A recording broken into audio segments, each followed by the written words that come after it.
Hari ini kita akan melakukan sesuatu yang sedikit berbeda. Kita akan jadi semacam detektif. Kita punya dua tulisan dari penulis teman satu meja, dan kita akan mulai investigasi kita dari satu kata. Satu kata yang kelihatannya sepele yang sering banget kita dengar di rapat-rapat pemerintah. Efisiensi. Nah, tulisan-tulisan ini berpendapat kalau kita ikuti jejak kata ini, kita akan menemukan sesuatu yang jauh lebih fundamental. Sesuatu tentang bagaimana negara ini dijalankan atau mungkin tidak dijalankan sebagaimana amanat konstitusi. Misi kita dalam obrolan kali ini ada dua. Pertama, kita mau bongkar gimana kata efisiensi yang kedengarannya positif banget itu ya. Bisa jadi semacam kode rahasia, kode untuk katakanlah memangkas hak-hak dasar warga negara. Kedua, kita akan dalami konsep yang sangat provokatif dari tulisan kedua, konsep pemimpin yang dungu. Dan ini bukan soal IQ ya, tapi sesuatu yang jauh lebih dalam. Soal kegagalan pemimpin memahami mandat publiknya. Betul sekali. Dan kalau ditarik benang merahnya ya, kedua tulisan ini sebenarnya sedang mempertanyakan semacam kontrak moral antara negara dan rakyat. Kontrak ini kan intinya sederhana. Rakyat kasih wewenang lewat pemilu, lalu negara wajib melindungi dan mensejahterakan. Nah, penulis merasa kontrak inilah yang sedang dilanggar, bukan dengan cara yang frontal, tapi lewat kebijakan teknis dan gaya kepemimpinan yang pelan-pelan mengerus semangat UUD 1945, Pancasila, dan HAM itu sendiri. Oke. Mari kita mulai dari petunjuk pertama kita, kata efisiensi. Teks pertama langsung menyorot kata ini. Jujur ya, waktu pertama dengar, saya mikir, loh bukannya efisiensi anggaran itu bagus ya? Itu kan tugas pemerintah supaya uang pajak nggak dihambur-hamburkan. Emangnya masalahnya di mana sih menurut penulis? Nah, itu pertanyaan kuncinya. Penulis ini nggak menolak konsep efisiensi secara umum kok. Yang digugat itu pemaknaan dan penerapannya di ruang kekuasaan. Penulis menekankan kalau UUD 1945 itu kan isinya mandat kesejahteraan. Pendidikan, kesehatan, perlindungan sosial, itu semua bukan hadiah dari negara. Itu kewajiban konstitusional. Masalahnya muncul ketika efisiensi jadi alasan buat memangkas anggaran di sektor-sektor krusial ini. Sementara, di sisi lain, belanja buat hal yang kurang prioritas, misalnya proyek-proyek mercusuar, itu malah jalan terus. Jadi pertanyaannya dibalik, efisiensi ini sebenarnya buat siapa? Buat menyehatkan fiskal demi rakyat, atau mengorbankan hak rakyat demi kepentingan lain? Penulisnya kasih jangkar yang kuat banget soal pendidikan. Di situ kan ada amanat konstitusi yang spesifik ya. Pasal 31 UUD 1945, wajib alokasi minimal 20% anggaran. Angka ini kan sering jadi perdebatan ya. Apa pemerintah memang susah memenuhinya, atau ada hal lain menurut tulisan ini? Menurut penulis, angka 20% itu bukan target, itu lantai. Batas minimal yang nggak bisa ditawar. Argumen pemerintah kesulitan itu sering kali mentah. Kenapa? Karena alokasi buat pos lain yang nggak diamanatkan konstitusi bisa besar sekali. Yang lebih menarik adalah gimana penulis mengidentifikasi pola-pola yang lebih terselubung untuk mengakali amanat ini. Bukan dengan potong anggaran langsung. Nah, ini dia. Cara-cara terselubung. Bentuknya seperti apa itu? Ada beberapa modus nih yang diungkap. Pertama, penundaan realisasi anggaran yang sistematis. Jadi di atas kertas, anggarannya ada 20%. Tapi pencairannya ke sekolah, ke kampus, ke program guru, itu ditunda-tunda. Alasannya birokratis. Uangnya ada, tapi nggak bisa dipakai pas dibutuhkan. Kedua, ada yang namanya perubahan nomenklatur. Gampangnya, ganti nama program. Program yang tadinya murni buat kualitas guru, misalnya, namanya diubah. Fungsinya diperluas, jadi dananya bisa dipakai buat rapat di hotel atau perjalanan dinas. Fungsi utamanya jadi kabur. Wow, jadi ini ya creative accounting tapi buat kebijakan publik ya. Secara teknis mungkin nggak melanggar aturan, tapi semangatnya yang dikhianati. Persis. Dan yang ketiga, sentralisasi kebijakan. Jadi semua keputusan ditarik ke pusat. Suara dari daerah, dari guru, dari orang tua, nggak didengar lagi. Kebijakan dibuat dari atas, seringkali nggak nyambung sama kebutuhan di lapangan. Nah, menurut penulis, konstitusi itu bisa dilanggar pelan-pelan lewat kebijakan teknis yang kelihatannya sah. Dan ini jauh lebih bahaya, karena nggak bikin publik heboh.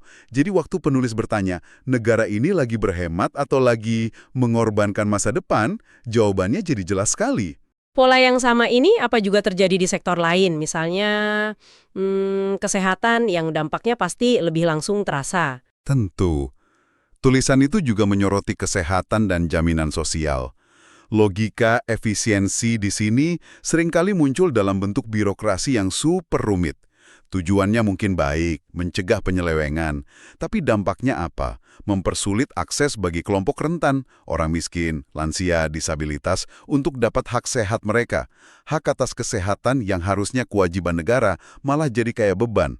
Warga harus melewati labirin birokrasi dulu. Sama juga soal infrastruktur. Penulis nggak anti infrastruktur loh, tapi mempertanyakan prioritasnya. Apa bangun jalan tol lebih mendesak daripada bangun puskesmas di daerah terpencil? Atau perbaiki sekolah yang mau rubuh? Ini kan pertanyaan yang langsung menuju ke sila kelima Pancasila, keadilan sosial, bukan keadilan buat sebagian orang saja. Oke, jadi kalau kebijakan anggarannya bisa diakali dengan cara seperti ini, pertanyaan berikutnya kan jelas, siapa yang bikin keputusan itu? Dan ini membawa kita langsung ke inti tulisan kedua ya, soal pemimpinnya sendiri. Betul. Dan disinilah bahasanya jadi sangat-sangat provokatif. Penulis memperkenalkan istilah pemimpin yang dungu. Sebelum kita salah paham ya, penulis kan jelas banget bilang ini bukan soal IQ, gelar, atau jago pidato. Jadi apa sih definisi dungu dalam konteks politik ini menurut penulis? Kemampuan membedakan mana kepentingan publik dan mana hasrat pribadi atau kelompok. Batasnya jadi kabur. Kebijakan buat kroni dianggap kebijakan buat rakyat. Ketiga, dan ini yang paling krusial, kegagalan membaca struktur ketidakadilan di masyarakat. Mereka lihat kemiskinan cuma sebagai angka. Kritik dianggap sebagai kebisingan, bukan masukan. Dan saat tiga kegagalan ini ketemu kekuasaan besar, kata penulis, yang lahir itu bukan sekedar kebijakan keliru, tapi kerusakan sistemik. Ini yang disebut kedunguhan struktural. Konsep ini agak abstrak ya, bisa dijelaskan lebih sederhana? Tentu. Penulis menggambarkannya dengan bagus sekali. Bayangkan kedungungan struktural itu seperti dapur yang semua alatnya sengaja dirancang untuk bikin masakan gagal. Mau kokinya sepinter apapun, kalau pisaunya tumpul, kompornya nggak bisa diatur, bahan-bahannya jelek, ya hasilnya pasti nggak bagus. Nah, dalam konteks negara, dapur ini adalah sistemnya. Peralatan rusak itu misalnya, kebijakan dibuat tanpa riset, cuma berdasarkan bisikan. Kritik dari publik yang harusnya jadi bumbu malah dianggap racun dan dibungkam atas nama stabilitas. Dan puncaknya, aparat negara yang harusnya jadi pemadam api justru jadi alat represi. Analogi yang kuat sekali. Jadi masalahnya bukan cuma kokinya, tapi seluruh dapurnya memang dirancang untuk tidak berfungsi. Lalu apa dampak nyata dari dapur yang rusak ini buat kita, warga biasa? Gimana kedungungan struktural ini terasa sehari-hari? Dampaknya langsung ke penegakan hak asasi manusia. Penulis menyoroti gimana jaminan HAM di konstitusi bisa jadi teks indah tapi kosong. Contohnya spesifik, kebebasan berpendapat makin sempit karena ada UU ITE. Orang jadi takut ngomong. Aktivis yang kritis malah dikriminalisasi. Dan yang paling sering kita dengar, hukum yang tajam ke bawah, tumpul ke atas. Nenek mencuri singkong bisa dihukum berat. Koruptor kelas kakap dapat keringanan. Menurut penulis, ini bukan lagi insiden terpisah. Ini pola. Pola sistematis. Ironisnya, penulis juga menyoroti bagaimana Pancasila, yang seharusnya jadi sumber etika, malah kadang dipakai untuk melegitimasi semua ini. Ya, dan ini kritik yang paling tajam. Penulis melihat ada gejala Pancasila dipelintir. Sila kerakyatan yang dipimpin oleh hikmat kebijaksanaan misalnya. Kata hikmat kebijaksanaan itu kan artinya harus pakai nalar, pakai data, dengar suara rakyat. Tapi maknanya hilang kalau musyawarah cuma formalitas. Cuma buat melegitimasi keputusan yang sudah diambil di ruang tertutup oleh elit. Sila Persatuan Indonesia juga kadang dipakai sebagai tameng untuk membungkam kritik. Alasannya, menjaga keutuhan bangsa. Padahal kan kritik itu vitamin buat demokrasi. Tanpa kritik, kekuasaan akan membusuk. Kedunguan pemimpin, kata teks ini, seringkali ditandai dengan alergi terhadap kritik. Sebentar, saya coba cerna ini. Jadi masalahnya bukan hanya pemimpin yang jahat, tapi bisa jadi pemimpin yang tidak nyambung dengan realitas. Karena sistem disklingnya memang membuatnya tidak nyambung. Tapi penulis kan nggak cuma menyalahkan pemimpin.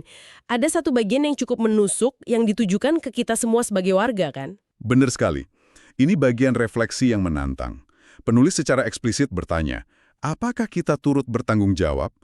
Argumennya, kualitas demokrasi itu nggak cuma ditentukan oleh pemimpinnya, tapi juga kualitas warganya.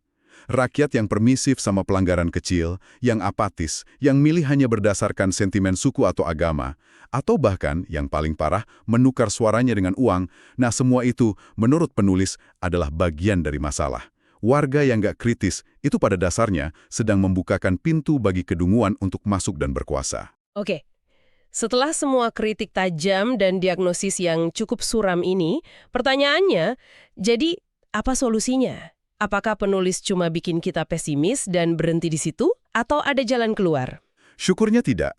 Setelah membongkar masalahnya, tulisan-tulisan ini juga menawarkan prinsip perbaikan. Jadi ini bukan cuma gugatan, tapi juga ajakan membangun kembali. Dan jalan keluarnya bukan solusi instan seperti ganti figur pemimpin saja, tapi rekonstruksi etika politik yang lebih fundamental. Oke, apa saja prinsip-prinsip utamanya? Prinsip pertama dan paling dasar, transparansi dan akuntabilitas. Ini terdengar klise ya, tapi penulis menekankannya secara konkret. Anggaran negara, dari pusat sampai desa, harus dibuka seluas-luasnya biar publik bisa awasi. Setiap kebijakan harus dievaluasi dampaknya secara nyata, bukan berdasarkan klaim sepihak. Artinya, buka-bukaan soal uang negara dipakai buat apa dan hasilnya apa. Jelas. Lalu yang kedua? Yang kedua, partisipasi publik yang bermakna, bukan partisipasi yang cuma formalitas, di mana warga diundang rapat cuma buat stempel. Penulis menekankan pentingnya melibatkan akademisi, LSM, dan komunitas terdampak secara serius dalam merumuskan kebijakan. Dari awal. Prinsip ketiga sepertinya berhubungan dengan wasit atau pengawas ya. Tepat, yaitu penguatan institusi pengawas yang independen. Lembaga seperti KPK, Ombudsman, Komnas HAM, bahkan pers yang bebas harus diperkuat, bukan dilemahkan. Mereka itu alarm dalam sistem demokrasi. Kalau alarmnya dirusak, kita nggak akan tahu kalau rumah kita sedang terbakar. Ini menarik. Solusi keempatnya bahkan menyentuh soal pendidikan. Benar, yaitu pendidikan kritis. Penulis melihat bahaya dari sistem pendidikan yang cuma menuntut kepatuhan buta, cuma hafalan. Pendidikan harusnya membebaskan, mengajarkan nalar kritis, mengajarkan anak-anak untuk bertanya mengapa, bukan hanya apa. Tujuannya agar kita berhenti mereproduksi kedunguan. Dan yang terakhir soal prioritas. Ini seperti kembali ke awal diskusi kita ya. Betul sekali. Prinsip kelima adalah mengembalikan prioritas pada hak-hak dasar warga. Pendidikan, kesehatan, jaminan sosial, lapangan kerja. Itu harus jadi prioritas utama sebelum proyek-proyek simbolik yang mungkin megah di media, tapi nggak menyentuh kebutuhan rakyat. Intinya, semua solusi ini muaranya satu, mengembalikan politik pada etika dan menempatkan konstitusi sebagai kompas, bukan pajangan. Solusinya, pertama, buka-bukaan anggaran. Kedua, ajak publik bicara sungguhan. Ketiga, perkuat wasitnya. Keempat, ajari generasi baru untuk berpikir kritis. Dan kelima, yang paling penting, fokus pada perut, kesehatan, dan pendidikan rakyat dulu. Benar begitu? Rangkuman yang sangat pas, itulah esensi dari jalan keluar yang ditawarkan penulis. Jadi, dari dua tulisan yang sangat dalam ini, kita lihat argumen yang kuat bahwa konstitusi itu bukan dokumen mati di arsip negara. Ia adalah komitmen hidup yang denyutnya harus terus kita awasi, baik lewat kebijakan efisiensi yang salah sasaran, maupun lewat kepemimpinan yang abai. Semangat konstitusi itu bisa terkikis, bukan oleh gempa besar, tapi oleh tetesan air kebijakan yang terus-menerus. Dan penulis menutupnya dengan refleksi yang seolah mengajak kita semua bercermin. Refleksi ini membawa diskusi dari level negara ke level personal kita. Penulis meninggalkan satu pertanyaan penting yang bukan untuk dijawab sekarang, tapi untuk direnungkan oleh Anda. Pertanyaannya bukan lagi sekedar siapa pemimpin yang dungu, tetapi jauh lebih mendasar dan menantang. Apakah kita berani membangun budaya politik yang tidak lagi memberi ruang bagi kedunguan untuk berkuasa?